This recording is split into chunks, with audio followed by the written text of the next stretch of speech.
Hello, my name is Keith Swainson. This is the third video of the Heresy book series, video series. And today's video is called Jesus Fulfilled Old Testament End Times Prophecies. I'd like to start off by sharing a story about a trip I took to Israel several years back. I was walking across the old city of Jerusalem, and I met an older couple headed the same direction I was headed. We were both going towards the Temple Mount, and they were going to the Temple Mount as well. When I found that out, I said, well, I'm really excited about going to see the Eastern Gate, because it's the Eastern Gate is where Jesus went through during Palm Sunday, and it's also the gate that's been closed off by the Muslims 500 years ago to preclude any Messiah figure from ever going through it. And this old couple said, yes, we're excited about seeing the Eastern Gate too, because that's where Jesus is going to come through during the second coming. And they base that on a verse in Ezekiel 43:4, which says that the glory of the Lord came into the house by the way of the gate facing the east.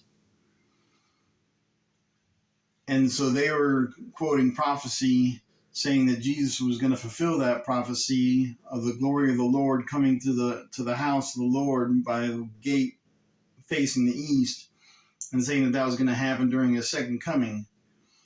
I said that the prophecy had already been fulfilled, and that there was a time marker associated with that verse that precludes it from happening again. And they said, what? What are you talking about? And I pulled out my Bible and read this verse, which I've got here in my book, Heresy, where it reads, "Then he brought me back by the way of the outer gate of the sanctuary, which faces the east, and it was shut. The Lord said to me, this gate shall be shut and shall not be opened. No one shall enter by it, for the Lord God of Israel has entered by it. Therefore it shall be shut." This is Ezekiel 44, 1 through 2. Now, the Eastern Gate, like I mentioned, was shut by Muslims 500 years ago and precludes anyone from entering that by that gate now. And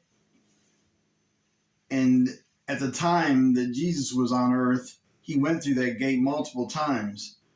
There was the gate that he most entered through into Old Jerusalem, because he had a tendency to camp out on the Mount of Olives in Bethany with friends, which is where Mary and Martha lived and Lazarus lived.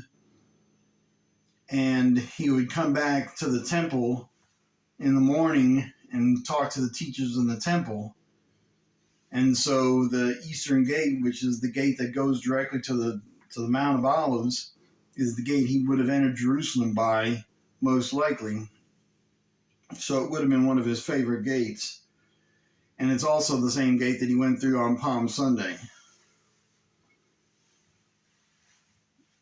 Now, it says in that verse in Ezekiel 44, 1 through 2, that it was shut because the Lord has already walked through it. The Lord God of Israel has walked through it. I pointed out in my video too how Jesus is the Lord God, capital Lord, Lord, all capitals, which is the word Yahweh in Hebrew. And that's what this verse is referring to. Is it's saying that the Lord God Yahweh is going to enter through that gate, and because that he entered through that gate would be shut. And since Jesus already fulfilled that prophecy, which Ezekiel made 600 years prior to Jesus, saying in the future the Lord God is going to walk through that gate and come into the house of the Lord. And after the Lord God has entered through that gate into the house of the Lord, that gate will be shut. That's exactly what's happened with the gate being shut 500 years ago by the Muslims. Now, Jews link Ezekiel 43 and 44 with Psalms 24, 7 through 10.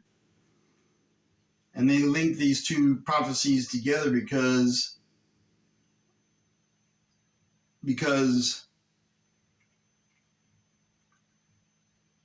they both refer to the gate and the Lord God walking or entering through it.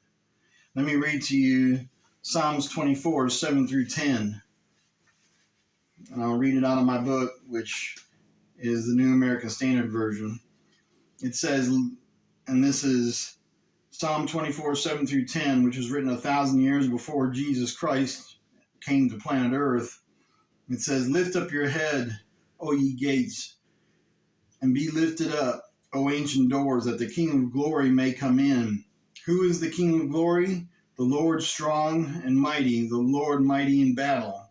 Lift up your head, O ye gates, lift them up, O ancient doors, that the King of glory may come in. Who is the King of glory? The Lord of hosts. He is the King of glory." Now, it talks about lift up your head, O ye gates. It's not talking about a specific gate like the eastern gate, like Ezekiel 43 was talking about. It's talking about lift up your head, O ye gates of Jerusalem. Now, in the time of Jesus, it should be noted that when he was on planet Earth, he would have walked through most of the gates, if not all of the gates surrounding Jerusalem during his time on planet Earth. The northern gates, there's 3 gates in the northern portion of Israel. He would have gone through those gates multiple times when he traveled from Galilee, which is about 90 miles north of Jerusalem, and when he came down for the feasts, he would have gone through those northern gates to get into Jerusalem. The southern gate, he would have gone through it with Mary and Joseph when they came to Jerusalem from Bethlehem to circumcise him when he was 8 days old. And they would have traveled from Bethlehem, which is the south of Jerusalem, up through that southern gate to get into the city of Jerusalem. And the eastern gate, which I mentioned, which is his favorite gate, that's where he would have gone for the multiple times going to Bethany, which is where his friends were housed and where he spent many nights there, and when he spent the time on the Mount of Olives, which is to the east of the Temple Mount. And so he would have entered through that eastern gate quite often. So as Psalms 24 states that God would come through the gates, we have to ask ourselves, how did David envision God, the Lord, Yahweh, coming through the gates, entering through the gates? And, did he envision it being the Shekinah glory, that cloud that fashioned itself over the Holy of Holies in the temple, and that it would go through and flood through the gates of Jerusalem? Or did he envision it as a man? Most likely not, because David would have never thought of God as coming in the form of a flesh of a man, even though he's clearly predicting it right here, if Jesus was God in the flesh. Or was he just caught up in the rapture of his own song? I don't know. What we do know, no matter how David imagined it, it's irrelevant, because Jesus, as the Lord God in the flesh, fulfilled it literally to a T. Jesus fulfilled both gate prophecies, in that in Ezekiel 43 and 44, it says that the Lord God would enter the eastern gate, which Jesus did on Palm Sunday and multiple times, like I said, prior to that. And he entered that gate, and that gate has been shut now for 500 years because the Muslims don't want a Messiah figure to come through. They just have shut it 500 years too late because the Messiah has already come through that gate. The Lord God, Yahweh, has already gone through that gate and has already fulfilled that prophecy. It doesn't need to happen again in the future.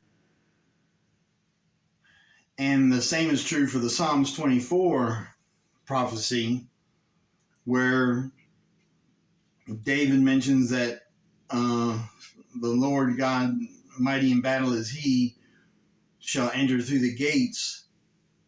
And Jesus, as I mentioned, traveled through all the gates of Jerusalem in his days, fulfilling that prophecy from Psalms 24.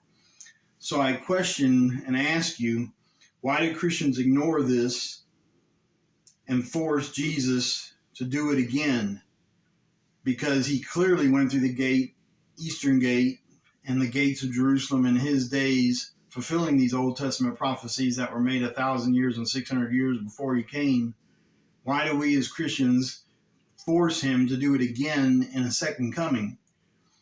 And this whole series of videos I'm sharing that Jesus is not coming again in a second coming, that he fulfilled what he was supposed to have fulfilled as the Messiah figure, as the God in the flesh figure, while he was here on planet Earth, and that he need not do it again in our future. So if you have any interesting comments, please leave them below.